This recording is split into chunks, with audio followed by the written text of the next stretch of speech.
이 시간 함께 은혜 나눌 하나님의 말씀은 잠언 30장 7절에서 9절의 말씀입니다. 잠언 30장 7절에서 9절에 하나님의 말씀을 봉독해 드립니다. 내가 두 가지 일을 주께 구하여 싸우니 내가 죽기 전에 내게 거절하지 마시옵소서. 곧 헛된 것과 거짓말을 내게서 멀리 하시오며 나를 가난하게도 마옵시고 부하게도 마옵시고 오직 필요한 양식으로 나를 먹이시옵소서. 혹 내가 배불러 하나님을 모른다 여호와가 누구냐 할까 하오며 혹 내가 가난하여 도둑질하고 내 하나님의 이름을 욕되게 할까 두려워함이니이다. 아멘.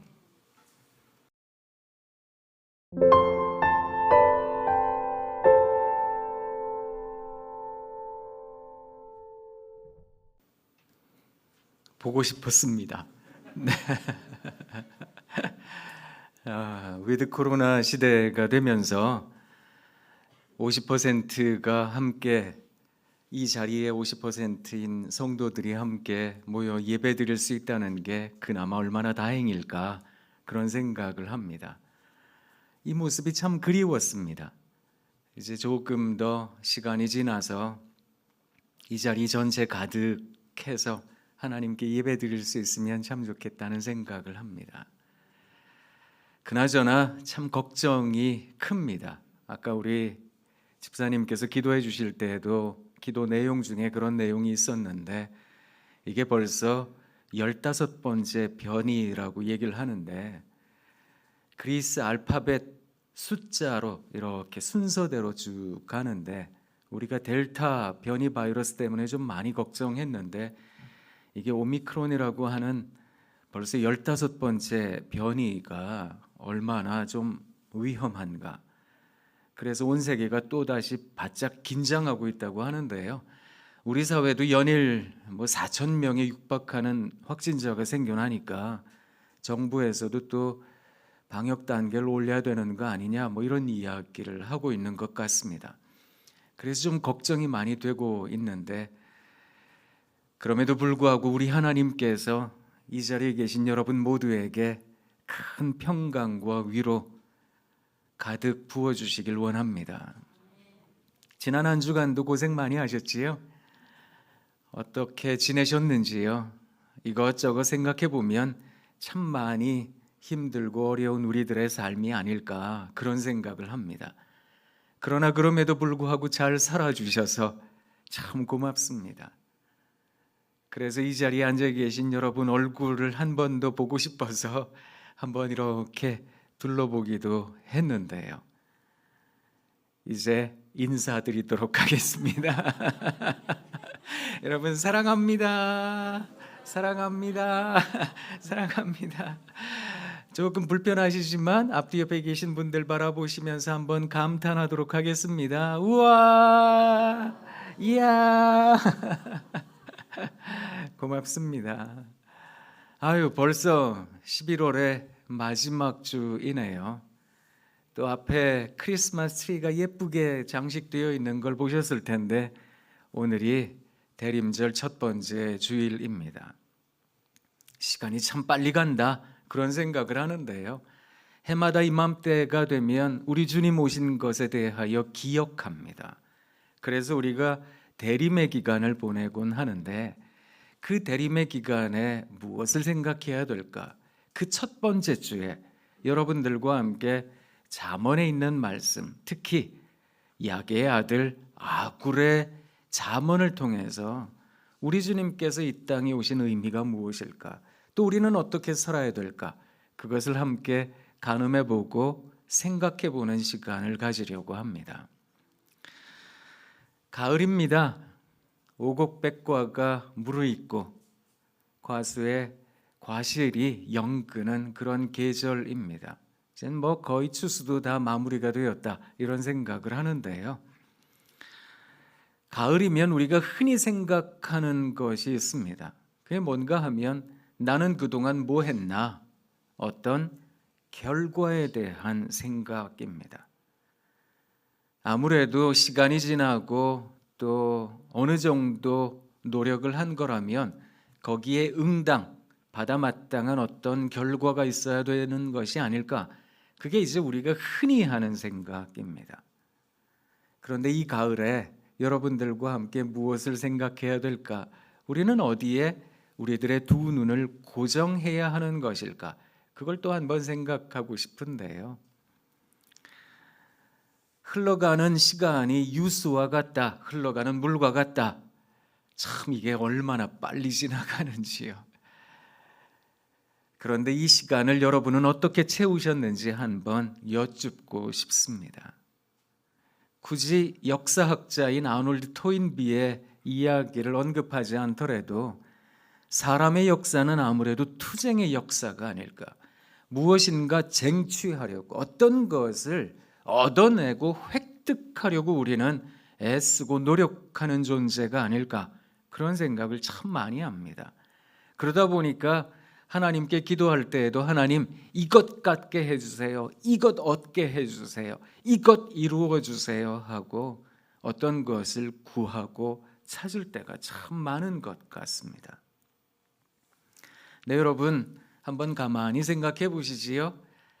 참 시간이 빨리 지나가지요.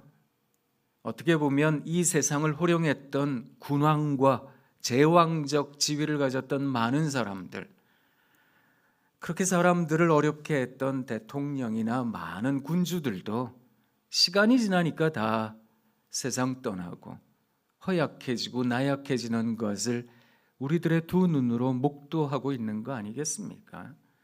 얼마 전에도 우리 시대의 비극적인 대통령 한 분이 세상 떠나기도 했는데, 저도 생각해 보면 대학 들어가서 처음으로 했던 게 데모였거든요. 날마다 강의실 문 걸어 잠그고 학생들이 나가서 돌 던지고 했던 거, 그게 생각이 나니 어떻게 보면 한참의 시간이 지나고 나서 참 모든 것이 허무하구나 이런 생각을 할 때가 참 많습니다. 여러분, 그런데 우리는 무엇인가 홀린 듯이 참 뭔가를 얻으며 살아가려고 참 노력을 많이 하는 것 같은데요. 제가 사진을 하나 좀 보여드리도록 하겠습니다. 이게 글자가 작아서 보이실런지는 잘 모르겠는데 퓨 리서치 센터라고 하는 곳에서 얼마 전입니다. 한 2주 전에 이런 통계에 대한 결과를 발표를 했는데 워낙 작아서 잘 안 보이시죠? 제가 그냥 잘 설명을 드리도록 하겠습니다. 선진국이라고 불리우는 17개 나라를 조사를 했답니다. 무엇을 물어봤는가 하면 당신의 삶을 의미 있게 만드는 것이 무엇입니까? 라는 질문을 한 겁니다. 근데 대부분의 나라가 뭐라고 이야기를 했는가 하면 가족입니다. 내가 지금 하고 있는 일입니다. 이렇게 답을 했는데 우리나라 사람들은 무엇을 1등으로 잡았는지 아세요? 가족이나 내가 어떤 일을 하고 있다 이런 거는 아예 순위에도 없어요. 첫 번째가 무언가 하면 돈이었습니다. 돈이 나를 의미 있게 합니다. 내 삶을 가치 있게 합니다. 그렇게 답을 한 겁니다. 다른 나라 사람들은 1등에다가 복수응답을 많이 했거든요. 그런데 우리나라 사람들은 답변을 하는데 답변한 사람들의 62%가 1등으로 꼽았던 걸 단 한 가지만 뽑았는데 그게 돈이었습니다. 부동산, 주식, 코인 이런 것들로 이야기되어지는 돈. 사실 돈이 중요합니다. 그것에 대해서 우리 모두가 다 인정할 수밖에 없습니다. 그렇지요? 그래서 돈이 참 필요하구나라는 생각을 우리 모두가 갖고 있습니다. 그렇게 생각하게 만든 사회가, 그렇게 생각하게 만든 사회 조직이 구성이 참 아쉽습니다. 생각해 보면 돈이 있어야 잘 살지, 돈이 있어야 그래도 남한테 아쉬운 소리 하지 않고 살지, 그런 생각을 은연중에 하는 게 우리이기 때문에, 또 워낙에 우리나라가 좁고 작고 그런 데다가 통신망은 우리나라가 전 세계적으로 대단히 앞선 나라거든요. 그러니까 상대적으로 자꾸 비교하게 되는 겁니다. 저 사람은 이렇게 사는데 나는 이 모양으로 사네. 저 사람은 저렇게 떵떵거리고 저렇게 잘 나가고 저렇게 모든 것 누리고 살아가는데 나는 그러질 못하네. 생각해 보면 이 상대적인 박탈감이라고 하는 것이 우리 모두의 가슴을 짓누를 때가 많으니, 그러니 돈이 중요합니다. 돈이 진짜로 필요합니다. 그런 생각을 참 많이 하는 것 같습니다. 이게 어른들만 그런 생각을 하는 게 아니라 초등학생 어린아이들도 그렇게 생각한다는 게 문제입니다. 이 아이들이 굶어봤다면 얼마나 굶어봤겠습니까? 이 아이들이 고생을 했다면 얼마나 고생했겠습니까? 그런데 아이들마저 당신의 인생을 가치 있게 하는 게 무엇입니까? 돈을 꼽았다는 것은 참 안타까운 우리들의 자화상이 아닐까, 그런 생각을 합니다. 한 가지를 더 물었는데 그게 뭔가 하면 이 비슷합니다. 당신의 인생에 있어서 당신을 격려하고 가치 있게 하는 것, 그것으로 우리가 흔히 이제 신앙심을 꼽을 수 있잖아요. 믿음을 꼽을 수 있는데, 이 믿음에 대하여 물어봤더니 우리나라가 17개 선진국 가운데 꼴찌에서 두 번째 했습니다. 꼴찌가 일본이었고요. 그 다음이 우리였습니다. 그런데 퍼센테이지가 참 안타깝습니다. 전체 설문에 응답한 사람 가운데 1%만이 신앙이 나의 인생을 격려합니다. 신앙이 나의 인생에 힘을 줍니다. 나를 고귀하게 합니다. 이렇게 답을 했다는 겁니다. 우리 사회의 기독교인의 인구가 25%입니다 라고 이야기를 한 게 불과 한 10여 년 전입니다. 그런데 그 사이에 많은 사람들이 교회를 떠났습니다. 심지어 우리가 가끔 그런 얘기도 하잖아요. 세상이 교회를 걱정한다고요. 그러다 보니까 믿는 이들의 신앙이 얼마나 흐트러졌는지 생각해 보면 우리들의 슬픈 모습을 이 퓨 리서치 센터가 여실히 우리들에게 보여주고 있는 게 아닐까, 이런 생각을 합니다. 어떻게 보면 힘내서 살아야 됩니다. 힘내야지요. 그러다 보니까 점점 더 긴장하듯 어떤 너무 지나치게 근육이 긴장된 듯 힘을 내며 살아가고 있는 우리가 아닐까, 그런 생각을 하는데요. 오늘 이 악굴의 잠언의 말씀이 우리들에게 큰 지침이 되면 참 좋겠다는 생각을 합니다. 우리가 이 말씀을 다시 한번 찬찬히 한 목소리로 한번 읽어보도록 하겠습니다. 7절부터 읽어보도록 하겠습니다. 내가 두 가지 일을 주께 구하였사오니 내가 죽기 전에 내게 거절하지 마시옵소서. 곧 헛된 것과 거짓말을 내게서 멀리하옵시며 나를 가난하게도 마옵시고 부하게도 마옵시고 오직 필요한 양식으로 나를 먹이시옵소서.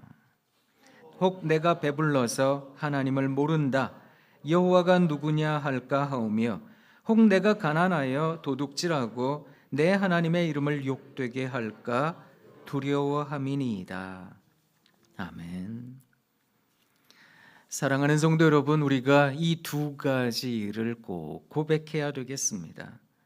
먼저 헛된 것과 거짓말을 우리에게서 멀리해야 되겠습니다. 여러분, 이 히브리어 성경을 찬찬히 살펴보면 이 말들의 용례가 무엇을 지칭하는가 하면 사람의 욕심을 지칭합니다. 욕심이 가득한 상황에서 우리는 두 가지를 경험합니다. 첫 번째는 바로 헛된 것을 상상하게 되어 있습니다. 욕심을 내려놓으면 헛된 생각을 하지 않을 텐데 망상과도 같은 환상에 사로잡혀 있을 때에는 욕심에 가득한 상황이라는 겁니다. 그리고 왜 거짓말할까요? 누군가에게 잘 보이고 싶어서, 혹은 내 이득을 위해서, 무엇인가 나의 손해를 끼치지 않게 하기 위해서 어떻게 하든 우리는 거짓말을 하려고 합니다. 왜요? 욕심이 많기 때문에 그렇습니다.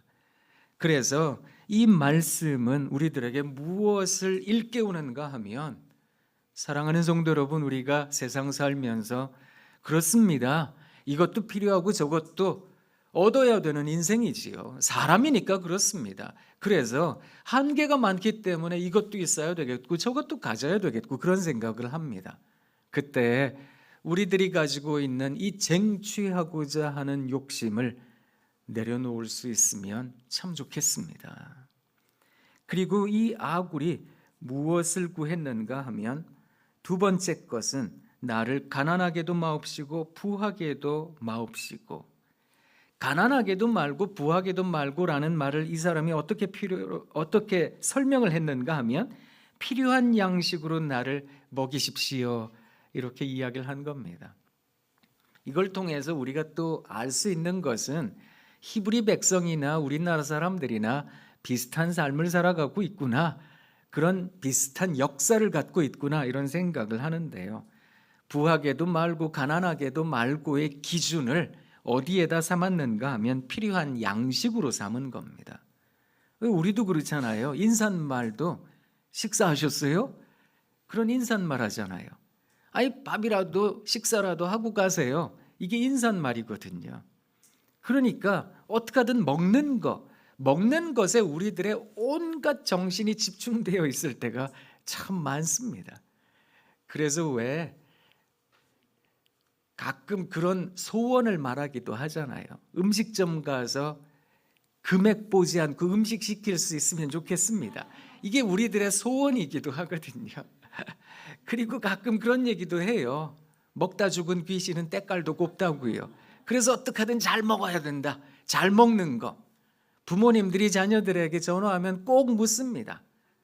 밥은 먹고 댕기냐? 아침밥은 얻어 먹냐? 이런 이야기를 꼭 묻습니다. 뭐 밥에 거의 환장한 듯이 밥을 그렇게 소중하게 여기기도 하는데요. 이 히브리 백성들도 그렇거든요. 오직 필요한 양식으로 나를 채워주십시오. 내 하나님 너무 많이 먹게도 하지 말아주세요. 왜냐하면 너무 많이 먹으면 도대체 하나님이 왜 필요하냐? 하나님, 당신 누구십니까? 그런 경지까지, 그런 지경까지 이르게 될 테니까. 그리고 또 너무 못 먹으면 이게 누구 거라도 훔쳐서라도 먹고 싶은 마음 드는 거 아니겠습니까? 그래서 필요한 양식으로 나를 채워주십시오. 나로 하여금 도적질하지 않게 도와주십시오. 그렇게 간구를 했던 겁니다. 이 두 가지 소원이 하나님께 간구했던, 아굴이 간구했던 두 가지 소원의 핵심은 결국엔 하나님, 저로 하여금 이 세상 살면서 사람으로서 당연히 가져야 될 수밖에 없는, 어쩌면 우리들의 성정이 그것을 지향하고 있는 그 욕심, 어떻게든 내가 그걸 이루어야 되겠다, 내가 저 힘을 가져야 되겠다, 내가 어떻게든 그것을 얻어야 되겠다라고 생각하는 것을 하나님 좀 내려놓을 수 있게 도와주십시오. 사랑하는 성도 여러분, 우리 주님께서 이 땅에 오셨습니다. 대림의 기간에 우리 주님께서 이 땅에 오신 것을 곰곰이 묵상해 봅니다. 그가 이 땅에 오셔서 무엇을 얻으셨는가, 무엇을 획득하셨는가 생각해 보면 그는 아무것도 가진 것이 없이 십자가에 못 박혀 죽으셨다, 그런 생각을 합니다. 그저 남기신 거라고는 제자들 몇 명, 그리고 그가 구원을 일으켰던, 그리고 많은 사람들을 도왔던 기적들, 그런 이야기들, 그것들 이외에 과연 예수님께서 이 땅에 남기신 것이 무엇일까 생각해 보면 참 초라하기 그지없다라는 생각을 합니다. 어느 누구도 집중하지도 않고 관심 가지지도 않았던 그 갈릴리에서, 더군다나 예수 그리스도의 출생을 생각해 보면 그 가난한 동네 베들레헴에서, 그것도 어둡고 침침한 마국간에서 예수님 나셨습니다. 생각해 보면 우리 주님의 행보가 무엇을 지향하고 있었던가, 어떤 방향성을 가지고 있었던가, 우리가 그것을 생각해 보면 이 아굴의 잠언이 우리들 모두에게 이 대림의 기간에 꼭 필요한 묵상이 아닐까, 그런 생각을 해봅니다. 가을입니다. 가을에는 한 해 동안 무엇을 우리가 이루었나, 무엇을 성취했나, 가끔 그런 것들을 생각하는데요. 내가 무엇을 가지고 있는가에 신경 쓰기보다 내가 어떤 삶을 살아왔는가에 대하여 좀 더 묵상하는 우리들이 되면 참 좋겠다는 생각을 합니다. 실존주의 철학의 아버지라고 불리우는 사람이 있는데 이 사람은 신학자입니다. 소렌 키르케고르라는 사람인데, 이 키르케고르라는 사람이 이렇게 이야기를 했습니다. 당신의 현재 존재, 당신의 실존, 당신의 모습을 분명하게 이해하려면 당신이 지금 무엇을 가지고 있는가, 내가 무엇을 알고 있는가, 내가 무엇을 지금 누리고 있는가에 대하여 신경 쓰기보다 당신이 어떤 삶의 걸음걸음을 걸어왔는가를 되돌아보라고 말을 합니다. 그래야 실존이라는 것의 가치를 발견한다는 겁니다. 이걸 여러분 잘 생각하셔야 됩니다. 아이들이 최근에 수능 시험 보았습니다. 올해 수능이 유례 없이 어려운 불수능이다, 이래가지고 진짜로 많은 아이들의 마음이 무너져 내렸습니다. 참 아이들이 안타깝지요. 1년 내내 그렇게 열심히 공부했는데 여하튼 받아든 점수, 받아든 성적은 별거 아니니 아이들이 스스로를 얼마나 참담하게 느끼겠습니까? 이런 상황에서 그 아이들을 바라보고 있는 부모 마음이야 오죽 답답하겠습니까? 가슴이 아프지요. 그런데 그것을 아이들이 느끼고 있다는 것이 너무너무 마음이 아픈 겁니다. 내가 몇 점 받았나, 내가 어느 만큼 이루었나, 내가 이 정도를 얻었나, 내가 이 점수를 얻었나, 이것에 신경 쓰고 살아갈 수밖에 없는 사회라고 하는 게 얼마나 답답할 노릇인지. 사실 우리가 좀 더 관심 가져야 되는 것은 이 아이들이 평상시에 어떻게 공부해왔는지, 어떻게 살아왔는지, 그런 것에 대하여 치하해주고 격려해주고 아이들에게 힘을 북돋아 줄 수 있다면 얼마나 좋을까. 근데 우리는 나타난 결과에 대하여만 생각하는 경향이 아주 짙거든요.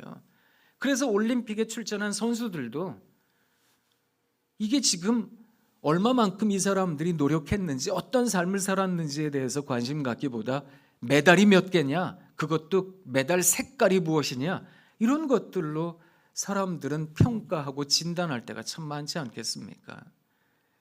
세상의 잣대가 그러할지라도, 세상은 그런 경향성을 가지고 있다 할지라도, 우리 믿는 사람들만이라도, 하나님을 의지하고 이 대림의 기간을 보내는 사람들만이라도 그저 우리들이 어떤 삶의 여정을 살아왔는가, 또 우리는 어떤 방향을 갖고 살아가고 있는가, 그것에 더 많은 관심이 가져지면 좋겠다는 겁니다. 아이들은 무엇이 되고 싶어 할 때가 참 많거든요. 이게 되고 싶어요, 저게 되고 싶어요. 대부분은 다 직업명입니다. 그래서 공무원 되고 싶어요, 선생님 되고 싶어요, 무엇 되고 싶어요, 이렇게 이야기를 합니다. 근데 그게 되면, 그걸 이루게 되면 아이들이 느끼게 되는 감정은 깊은 허무입니다. 깊은 절망일 때가 많습니다. 그걸 실존주의 신학자들이 여실히 말을 했습니다. 당신의 현재에 당신이 무엇을 들고 있는가에 관심을 갖게 되면 경험하게 되는 것은 허무주의일 거라고. 그러면 사람은 죽고 싶은 걸 거라고.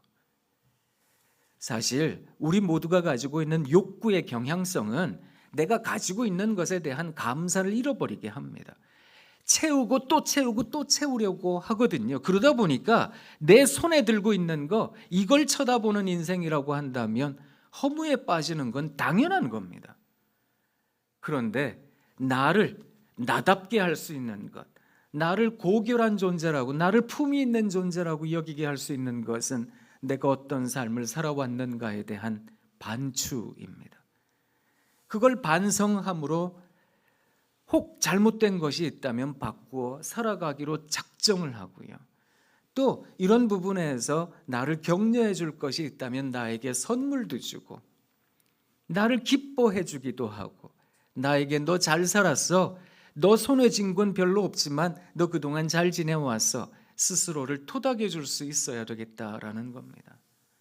그래서 사랑하는 성도 여러분, 한 해 열심히 사셨지요? 이 코로나 시대에 살아 계셔 주신다는 것만으로도 대단한 거거든요. 그러니까 자기 자신에게 좀 선물도 많이 해주시면 좋겠습니다. 아유 참, 그거 어떡하든 세일하는 거 사려고 노력 많이 하셨죠? 그거 할인율이 얼마냐 그거 10원 20원 발발 떨면서 그거 어떡하든 더 싼 거 사려고 노력하셨지요? 가끔은 과감하게 그냥 한번 자기를 위해서 몇만 원 투자도 해보는 겁니다. 그러고 스스로에게 칭찬도 해주시면 참 좋겠다 이런 생각을 합니다. 높아심에 그래도 규모 있게 사셔야지요. 그런 말씀 드리고 싶지 않습니다. 그냥 한번 탁 강하게 스스로한테도 한번 탁 대접도 해주고 선물도 주고 그래 주세요. 손에 쥔 거 많다고요? 세상 떠날 때 아무것도 못 갖고 가시더라고요. 보니까 그렇게 떵떵거리고 사시더라고요. 그런데 세상 떠나실 때는 아무것도 아니시더라고요. 보니까 그거 생각해 보면 우리가 어떻게 살아야 될까, 그걸 깊게 생각하는 우리가 되면 참 좋겠다 싶습니다.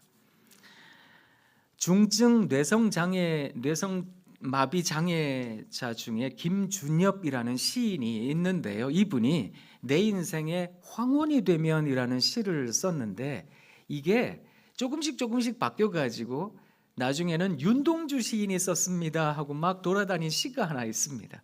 그 시가 내 인생의 가을이 오면이라는 시입니다. 제가 그 시를 좀 읽어드리도록 하겠습니다. 내 인생의 가을이 오면 나는 나에게 물어볼 이야기들이 있습니다. 내 인생의 가을이 오면 나는 나에게 사람들을 사랑했느냐고 물을 것입니다. 그때 가벼운 마음으로 말할 수 있도록 나는 지금 많은 사람들을 사랑하겠습니다. 내 인생의 가을이 오면 나는 나에게 열심히 살았느냐고 물을 것입니다. 그때 자신 있게 말할 수 있도록 나는 지금 맞이하고 있는 하루하루를 최선을 다하며 살겠습니다.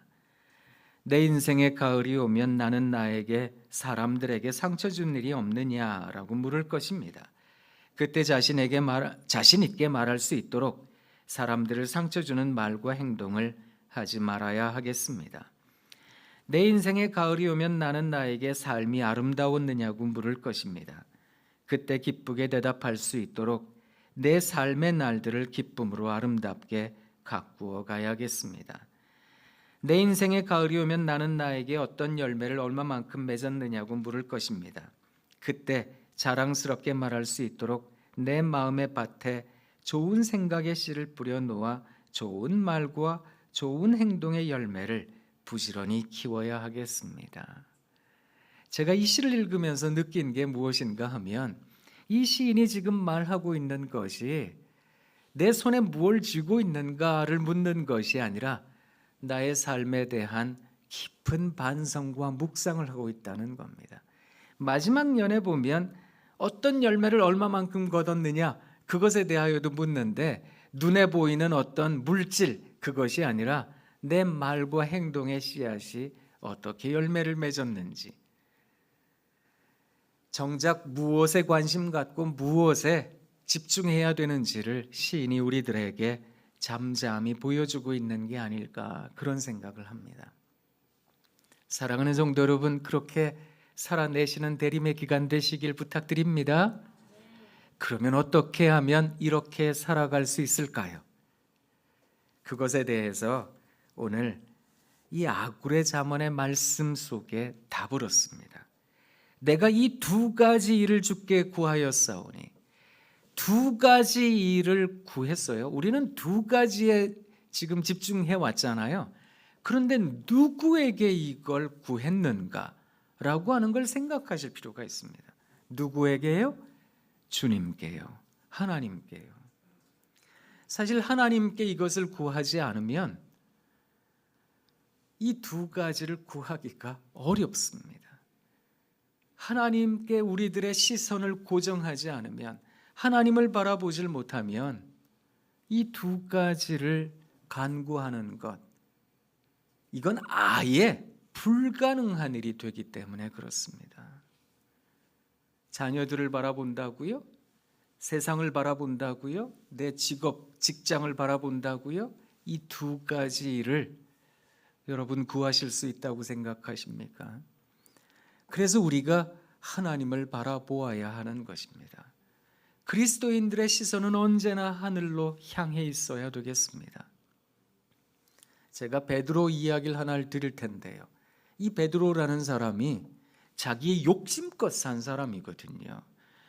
제자들 가운데 셀롯 당이라고 있었습니다. 이 사람들은 사회 변혁을 구했던 사람들이거든요. 그래서 예수님의 제자로 살아가면서도 한 자리 할 줄 알았어요. 제자들도 그런 생각을 했거든요. 그래서 우리의 아들들이다 라고 이야기했던 야고보와 요한, 그의 어머니가 와서 예수님, 그때가 되면 우리 아들을 오른편에 왼편에 앉게 해주십시오, 그렇게 생각했던 사람들이 제자들이었거든요. 그러니 베드로도 비슷한 생각을 했던 사람 중에 하나였더랬습니다. 어떻게 하든 예수님을 지키고자 했었으니까요. 근데 예수님 돌아가시고 나셔서 베드로가 크게 깨달음을 얻습니다. 나중에 디베랴 바닷가에서 예수님을 만납니다. 예수님께서 조반을 차려주시면서 요한의 아들 시몬아, 그 베드로에게 물어보셨습니다. 네가 날 사랑하냐? 베드로가 멋쩍은 듯이 답했습니다. 주님이 아시잖아요. 그때마다 우리 주님께서 베드로에게 말씀해 주셨어요. 내 양을 먹여야 된다. 내 양을 쳐야 된다. 어떤 일을 하라고 말씀을 해 주셨거든요. 그런데 그 일을 하는 모습에 대하여 우리 주님께서 무엇을 말씀하셨는가 하면, 우리는 성숙해진다, 높은 자리에 가고 어떤 대단한 일을 이룬다, 이런 걸 생각하면, 이름을 떨친다라는 걸 생각해 보면 힘을 얻는 것, 그래서 어떤 능력을 얻는 것, 이런 거라고 생각하잖아요. 그런데 예수님께서 베드로에게 뭐라 그러셨는지 아세요? 네가 젊어서는 띠띠고 아무데나 돌아다녔지만, 네 생각과 네 마음대로 아무데나 돌아다녔지만, 나이가 들어서는 사람들이 너한테 띠띠우고 네가 원하지 않는 곳으로 너를 데리고 가게 될 거다. 사랑하는 성도 여러분, 성숙이라고 하는 것은 내 힘으로 살아가는 것이 아니라 내 힘을 완전히 빼고 하나님께 우리들의 시선을 고정하는 것, 하나님만 바라보는 것, 그것이 성숙입니다. 그래서 하나님 바라볼 줄 아는 사람들, 일단 시선을 돌려야 돼요. 그래야 이 두 가지 간구가 가능해집니다. 그래서 하나님 바라보며 하나님께서 계시지 않으셨다면 은혜 제가 느낄 수 없었을 겁니다.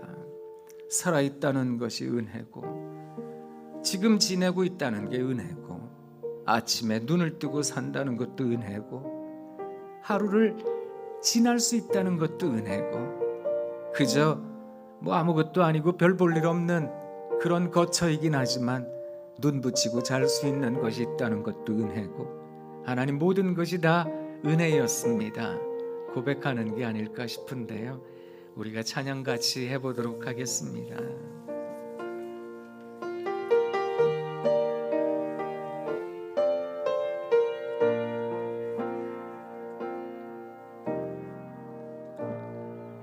내가 누려왔던 모든 것들이,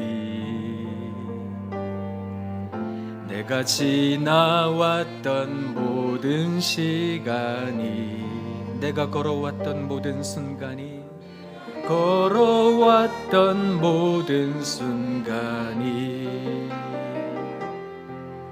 당연한 것 아니라 은혜였소. 해가 뜨고 저녁에 노을 봄의 꽃향기와 가을의 열매 변하는 계절의 모든 순간이 당연한 것 아니라 은혜였소. 모든 것이 은혜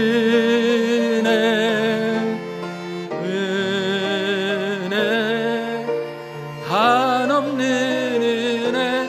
내 삶에 당연한 건 하나도 없었던 것을 모든 것이 은혜였소. 우리 이 시간 같이 기도하길 원합니다. 하나님, 모든 것이 은혜였는데 하나님 바라볼 때 그것을 알 수 있었는데 우리 시선이 자꾸 분산되어서 이것저것 바라볼 때가 많았습니다. 그래서 정작 간구해야 할 두 가지 그 간구를 잃어버리고 살 때가 참 많았더랬습니다. 하나님, 이 시간 한 해를 지나며 하나님 반성합니다. 하나님, 우리를 불쌍히 여겨주시고 하나님께 온전히 의지하며 기대는 우리가 되게 해주십시오. 같이 기도하도록 하겠습니다. 하나님, 우리를 불쌍히 여겨주시고 우리가 누려왔던 모든 것들이 다 주님의 은혜였던 것인데 하나님의 은혜 아닌 것이 하나도 없었던 것인데 하나님, 그것을 잃어버리고 살 때가 많았습니다. 그리고 온전히 바라보아야 하나님을 바라보지 못하고 그저 내 생각과 내 의지, 내가 욕심하는 것들만 바라보며 살 때가 참 많았었습니다. 하나님, 이런 우리를 불쌍히 여겨주시고 이 대림절 시작하는 날에 우리 주님께서 어떻게 사셨는지, 무엇을 행하셨는지 우리 주님 바라보는 그 믿음으로, 그 심정으로 내가 누려왔던 모든 것들이, 지나왔던 모든 시간이 다 은혜였던 것을 깨닫는 우리 성도들 되게 하옵소서.